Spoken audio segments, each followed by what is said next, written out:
Halo Sobat Biologi, pernah nggak sih kalian mikir gimana caranya oksigen dari udara bisa masuk ke tubuh kita dan bikin kita tetap hidup?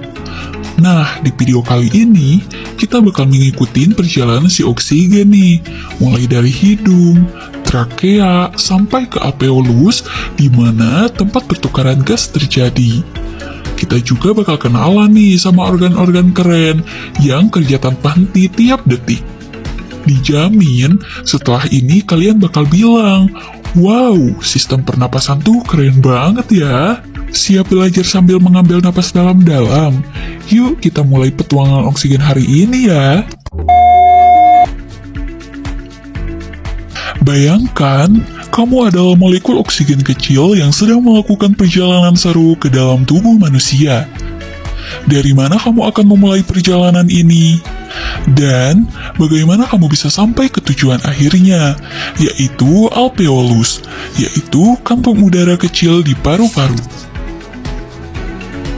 Tujuan pembelajaran kali ini, yang pertama, mengidentifikasi organ utama dalam sistem pernapasan, termasuk hidung, faring, trakea, bronkus, paru-paru, dan diafragma. Yang kedua, menjelaskan bagaimana oksigen masuk ke dalam tubuh, melewati saluran pernapasan, dan mencapai alveolus untuk pertukaran gas. Dan yang terakhir, menggambarkan proses pertukaran gas, yaitu perpindahan oksigen dan karbon dioksida antar alveolus dan pembuluh darah.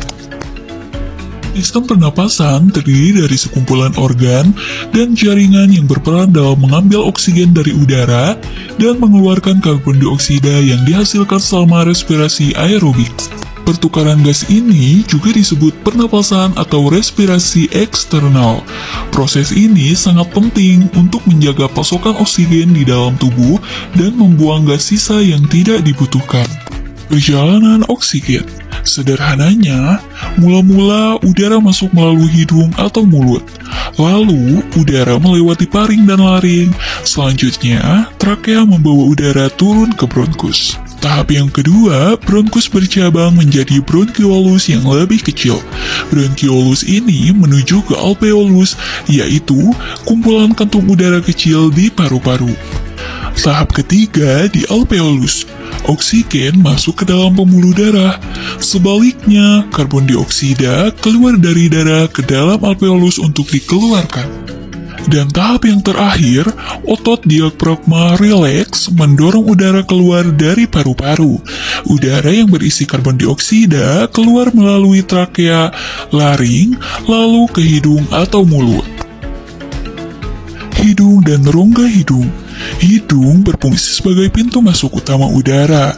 Di dalam hidung terdapat rongga hidung yang berfungsi menyaring udara yang masuk, menghilangkan debu dan partikel, menghangatkan dan melembabkan udara sebelum mencapai ke paru-paru, dan mengandung reseptor penciuman untuk indera penciuman kita. Mulut dan rongga mulut. Mulut juga dapat berfungsi sebagai pintu masuk alternatif udara. Rongga mulut memainkan peran kecil dalam pernapasan. Tetapi penting untuk diingat ya bahwa mulut itu yang terpenting hanyalah berbicara dan menelan.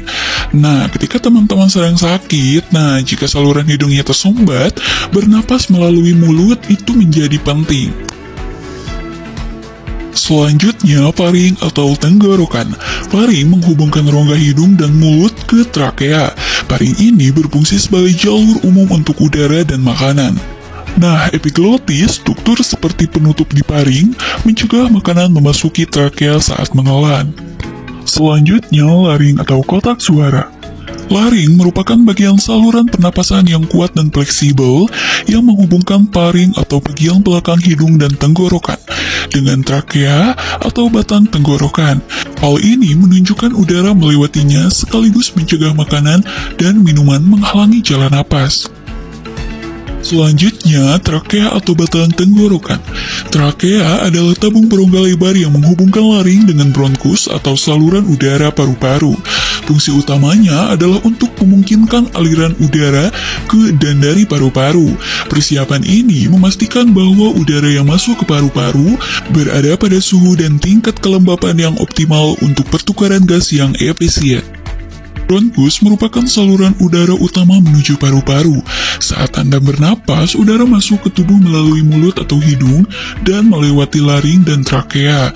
Trakea bercabang menjadi bronkus di setiap paru-paru. Bronkus ini dilengkapi dengan struktur kecil seperti rambut yang disebut silia. Silia ini membantu mengeluarkan lendir dari paru-paru, menjaga bronkus tetap bersih dan sehat. Tahap selanjutnya, bronkiolus. Bronkiolus adalah saluran udara kecil yang bercabang di dalam paru-paru. Bronkiolus ini berfungsi sebagai saluran udara menghubungkan bronkus yang lebih besar ke alveoli. Nah, alveoli ini merupakan tempat terjadinya pertukaran gas. Oksigen masuk ke aliran darah dan karbon dioksida dikeluarkan selama pernapasan. Bronkiolus ini menyalurkan udara ke jaringan difus yang terdiri dari sekitar 300 juta alveoli. Nah, perjalananmu sudah hampir finish nih. Dan kita akan memasuki ke proses yang terakhir yaitu alveoli.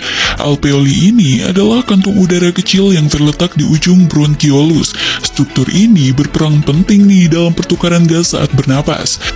Di dalam alveolus, molekul oksigen bergerak melalui satu lapisan sel paru-paru dan memasuki aliran darah. Dan pada saat yang sama, molekul karbon dioksida atau CO2 mengalir dari aliran darah ke dalam alveolus. Sekarang, mari berdiskusi. Pertukaran gas selama respirasi eksternal udara kayak oksigen memasuki alveoli selama inhalasi.